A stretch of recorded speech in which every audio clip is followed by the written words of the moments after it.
Pakita nyo, nandito na tayo. Tapos may biyaya pa, nadala para sa inyo lahat. Right? Pangako sa iyo, ganun pa kayo.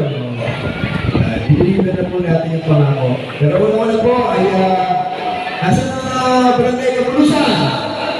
Yung mga barangay Kasalayan. Okay. Barangay Dorado. Barangay, ano po ba yung Matigi?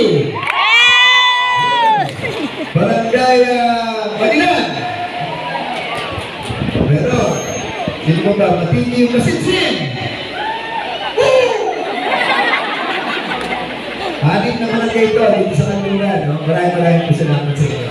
At siyempre po yung ating magiting na kapitan, sila po Karamiliano Katsawag, palakpakan po natin. At siyempre po, ang muling magbabalik na punong bayan ng bayan